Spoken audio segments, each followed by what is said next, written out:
بسم الله الرحمن الرحيم. هي دي شكل الشتلات الكرنب والقرنبيط.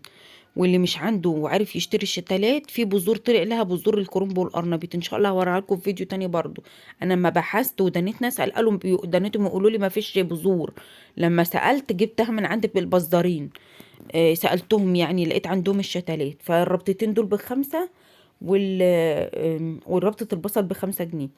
هتزرعي الشتلات كده، الشتلات دي جايه كبيره عشان مزروعه عند الفلاحين، لان مش جايه من مشتل يعني.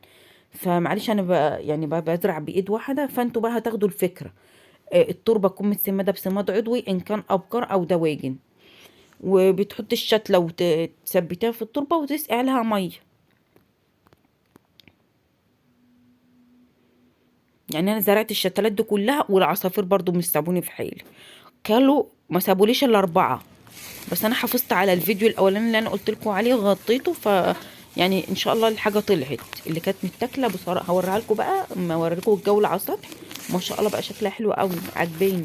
وتحسي ان انت عايزه انك تطلعي على السطح وتتفرجي على الزرع بتاعك كده وتقعدي. بيديكي طاقه ايجابيه. حتى لو انت الواحد متضايق او زهقان، يطلع يقعد فوق كده يستجم مع كوبايه شاي مثلا ولا حاجه. ويقعد فوق كده ويتفرج على المزروعات بتاعته، وهيلاقي نفسه فرحان. ويلاقي نفسه عايز يزرع اكتر. كل ما الانتاج يبقى حلو، تحس ان في اي حاجه، مش في كرنب وقرنبيط. في اي مزروعات يعني. وحاجه بتبقى جميله. وزرعنا البصل اهون. يعني جبال الاكل، مش بصل الخزين، يعني هو ياكل ويكبر شويه وبعدين كده هناكله. الربطه دي جبتها ب5 جنيه. انتي برضو يعني لما تشتري ممكن تفصلي معاه في الحاجه تجيبيها برضو حلو. يعني الربطتين القرنبيط والكرنب ربطه كبيره قوي. ب5 جنيه الاتنين. هتمليه بقى الطبق كده وبتخلي شكله حلو ومنظره حلو. ومش عندك البصل ده، زرع بصل من بتاع البيت برضو طلع عندي.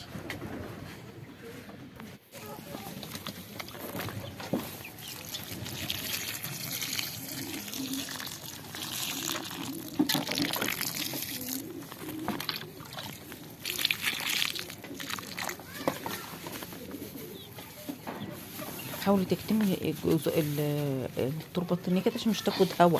لما بتحط الميه التربه ما تاخدش هوا وتاخد. يبقى فيها فراغات. يقوم الجدر يعفن في اي مزروعات. لازم الواحد يكتم المسام كده. لان التربه بتبقى هشه لما بينزل عليها الميه. ما تنسونيش بقى في اللايك والشير والاشتراك في القناه وتفعيل زر الجرس.